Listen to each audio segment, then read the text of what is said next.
Welcome to this presentation about CLAIRE, Causal Reasoning for Real-Time Attack Identification in Cyber-Physical Systems. My name is György. I'm Professor of Teletraffic Systems at the School of Electrical Engineering and Computer Science, the Division of Network and Systems Engineering at KTH. The project team of CLAIRE consists of faculty and researchers at 3 universities, KTH, MIT, and University of Illinois at Urbana-Champaign. Together, our objective is to develop algorithms and tools for the detection and identification of anomalous data and protocol messages in cyber-physical systems. Our focus is primarily on electric power systems and on substation automation, but many of our results are more widely applicable to cyber-physical systems. The expected outcomes of the CLAIRE project will be twofold. On the one hand, we will develop a synthetic and real goods traffic dataset that includes attacked and non-attacked samples. In addition, we will develop algorithms and tools for the detection and identification of attacks, including sequence number poisoning, timing, and black holing attacks, algorithms with high precision and recall. When we talk about security, one often uses the analogy that one has to find a needle in the haystack. I would argue that in security, there may not be a single haystack, there may be multiple haystacks, and actually there may be haystacks that we don't even know about. Accordingly, finding attacks in a complex cyber-physical system is very challenging. We have to deploy security sensors subject to budget and operational constraints. These sensors generate alerts, typically a large number of alerts, which then leads to alert fatigue among the operators in the security operations center. The operators have to make sense of all the alerts and have to use those alerts for root cause analysis in order to identify attacks and to be able to respond. In the context of this problem, the research questions that we address is how can we use machine learning models for improving the correlation of alerts in order to make better sense of the information that is available to security analysts? How can we combine model-based and machine learning approaches for improved detection in the context of cyber-physical systems? And how to fuse information from heterogeneous sources for causal reasoning about attacks and, of course, their symptoms? And overall, how robust and scalable would then the resulting machine learning-based solutions be? All this in the context of a system where at the top we have a large number of network logs and event logs coming from the cyber system and the physical system.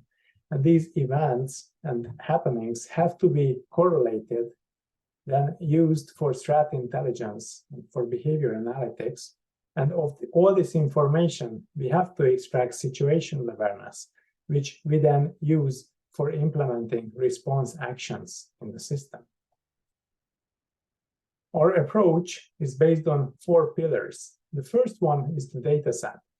We collect goose protocol data from the University of Illinois Urbana-Champaign ITI power grid testbed, where there is a simulated power system and the goose traffic generator. We are working on novel state representation and active learning, where we learn a succinct state representation framed as a semi-supervised machine learning problem for building a classifier based on weakly labeled incident data. We are developing a predictive model for detection, where we use the real-time belief of the protocol state and the physical state for computing anomaly scores for the messages that arrive and for estimating a deadline for triggering alerts about missing messages. And finally, causal reasoning for attack identification, where we use maximum likelihood matching with different models of dependency representing the potential attack scenarios that could lead to detected anomalies. So these are the 4 pillars of our technical approach. Now, let me dive into more detail about our modeling approach. We consider a system where time is slotted, and we abstract the system and the vulnerabilities in the following way. We define a hypergraph with a set of nodes and hyperedges. The nodes are the conditions, for example, access privilege that the attacker may have gained in a particular system. The hyperedges are exploits.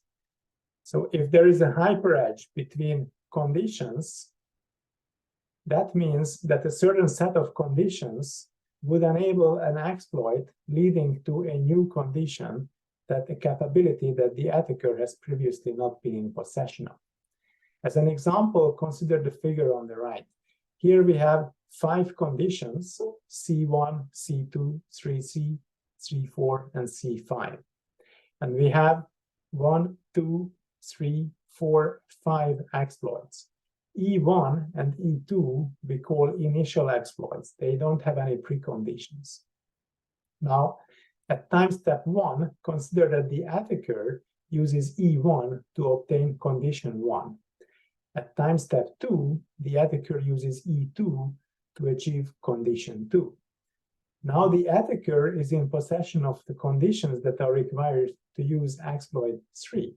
So actually the attacker can use exploit 3 to achieve condition 3. What is the security state in this model? It's the set of enabled conditions. So basically the state is a subset of all conditions. An example could be that condition 1 would be that there is a particular version of an FTP daemon running on a host. C2, condition 2, could be that the server is remotely accessible. And then the exploit could be a particular vulnerability that is known that this particular daemon actually has. If the attacker uses this exploit, it would obtain a root privilege on the host. Now, how do we model the attacker's behavior? We assume that the attacker chooses exploits at random. The probability of choosing a particular exploit is denoted by alpha, and then the probability that the exploit will succeed is denoted by beta. Now, if an exploit, a particular exploit is used, then that may generate an alert with a certain probability. The probability may depend on the capability of the attacker. And actually, a particular exploit may trigger multiple different alerts. So in the end, at every time step, we end up with an alert observation, which we will denote by a vector y. Also to note is that alerts can be triggered without an actual attack ongoing. We refer to these as false positives, and we denote by zeta A the false positive probability. So what we have here is a system state that evolves in response to attacker actions and observations that we, as defender, can make.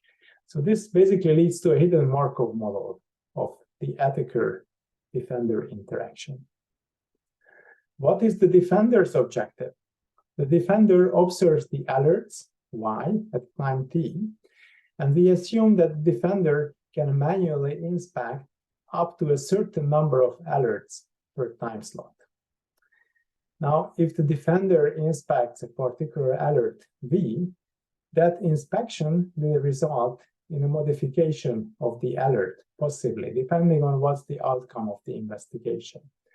But this inspection is prone to error. So with probability omega, the outcome of the investigation will be false. Now, the defender uses the observations for updating its belief about the security state. We denote this belief by pi. Pi is a matrix. And the cost of the defender, we say, is the state estimation error. So it's the mean square error between the belief of the defender about the system state and the actual system state. And what the defender wants to do is to find a policy that would minimize this cost function, that is, minimize the mean state estimation error. What can the defender do? it can choose what alerts to investigate as a function of its instantaneous belief. Now, the difficulty of this problem is that in practice, the state is unknown, so we cannot calculate the mean square error. So what we propose is to use the belief uncertainty as a proxy for the mean square error. The intuition is that a low uncertainty is likely to imply an accurate belief. Based on this intuition, we propose two candidates for addressing this problem of minimizing the mean square error. The first one we call the max entropy policy. The max entropy policy will investigate an alert that decreases the entropy of the next state the most. The second policy is the base factor policy that investigates the most ambiguous alert. Most ambiguous in the sense that we cannot decide whether this alert is a false positive or a true positive. Without going into details, let me show you some results.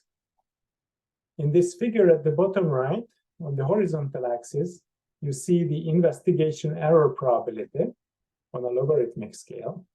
And on the vertical axis, you see the mean square error. The top curve corresponds to no investigation.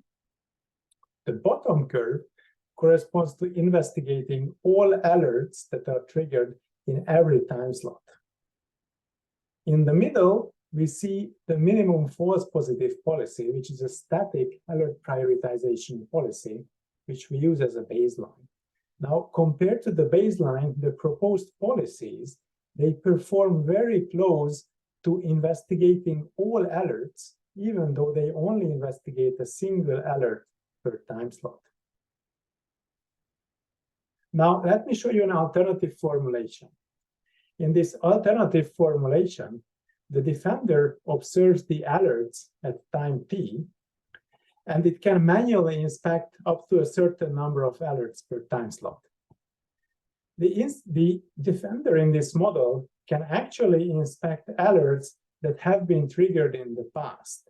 And then it observes the outcome of the investigation, which again is error-prone, but now it will not use the outcome of the investigation directly for updating its belief, but instead it will use the outcome of the investigation for modifying the model, the probabilistic model that it uses for computing the belief.